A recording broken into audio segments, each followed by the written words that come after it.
A man in a suit approaches a back alley in Deep Ellum, unlocking a shoddy door that leads into a stairway. At the bottom is another door. The man knocks, to which a shutter is opened at the top and a raspy voice is heard. Password? The man sighs. CH23, let me in. The voice behind the door chuckles and slowly opens. The man now walking inside. He pushes his way past a horde of assassins and other suited people before making it to a set of large steel doors. Hey, got a new job. A big one. I need to talk to the boss.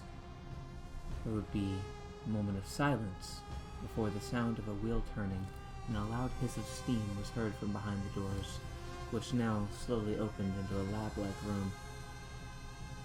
In the distance is a massive fish tank with sharks swimming around. The floor is littered with red flowers growing from the concrete. Behind it all sits a man on a throne, pipes and tubes hooked up to his body with some sort of apparatus around his mouth, though most of him was draped in shadow.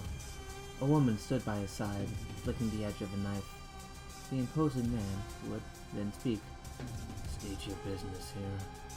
What job do you have to offer? Sir, we've been commissioned to kill a Jack and Elizabeth King. I looked into them and they both seem to be quite powerful people with a lot of money and a deep connection to The man clenches his fist. You fool. I hope for your sake you did not accept that mission. Sir, I know damn well what you are about to say, and if you value your tongue, you better not finish that sentence. Sorry, sir. I just thought that if we were able to get a hold of some of those connections that you thought incorrectly. I apologize for my incompetence, but the commissioner seems to have a connection with the man that... Enough. Your incessant babbling has wasted enough of my time. The girl beside him speaks up. Father, give him a chance to speak. Don't be so harsh. Maybe his pathetic little tongue will have something to say worthwhile. Fine. You are permitted to finish. Thank you, sir. I just wanted to... The man that put in the commission, he's a Stellar Knight. He may be associated with Nicholas Akka. If we send one of our stone users to take this mission, we may be a step closer to killing him as well. The man's eyes shoot open in an expression of rage. Well, now that changes everything, doesn't it? Screw it then. Daffodil, you will handle this mission personally. It's just two ordinary humans. Kill them and do whatever other nonsense was requested. In addition, find out what you can about the commissioner. Do this for me, and when we kill that brat and I get my stone back, you will be my heir.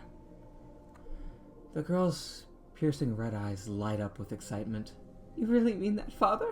I'll slaughter them. I won't fail you. I know you won't. Now go. And you, brief her on the mission. I expect nothing aside from absolute success. Oh, and one more thing. Yes, sir? Our little cat that was caught. Make sure to go down to the station and pick her up. She's too valuable to lose. Of course, sir. 2 days later, at the King Estate in Highland Park, Axel's parents are prepping for dinner. Elizabeth is carefully observing the butlers as they lay out the forks.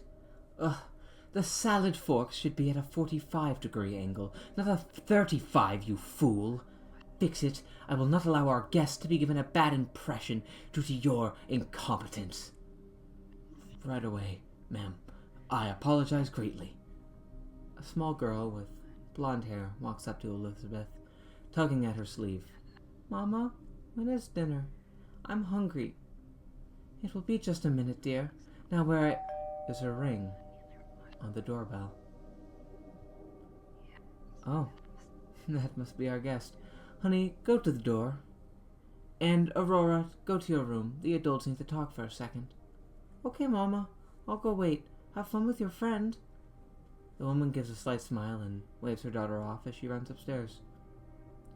She's a business associate, not a friend, sweetheart. As Aurora runs up to her room, Jack opens the front door, expecting to see their guest, but... Hi there. Can I come in?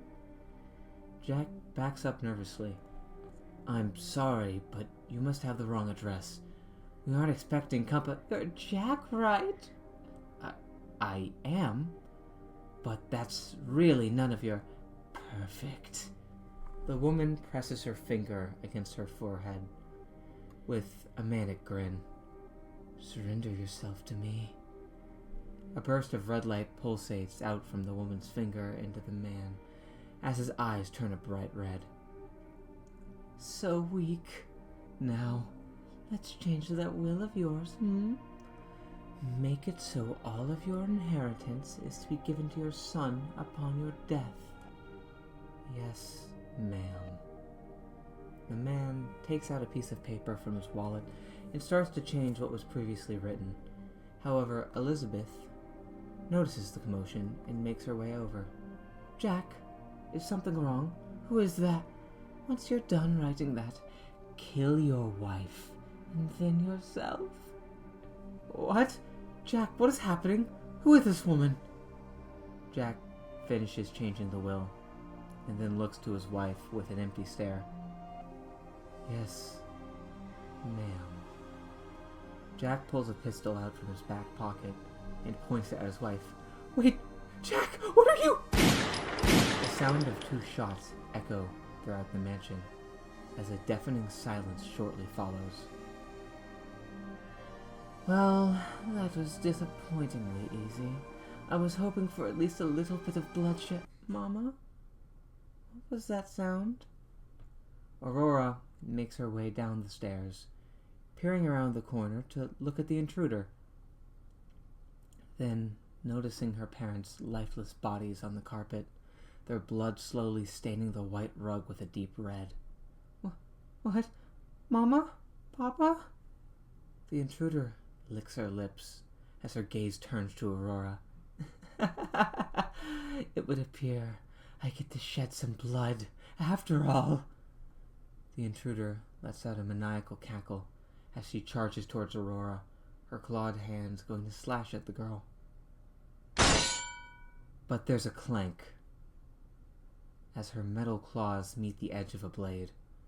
A large scythe had blocked the attack just in time. My, attacking a child? I didn't think even the Mafia would stoop this low. Apologies, but this family was one of our largest donors. I thought you Mafia people had a rule not to interfere with us. An Iris Foundation member. I should have known. Even more blood to spill. Are you ready to feel the cold embrace of death? Snow flips around the scythe with a blank expression. The torch at the end of the scythe lights up with a purple flame as a slash appears across the intruder's chest. I'm afraid the only ones whose blood will be spilled is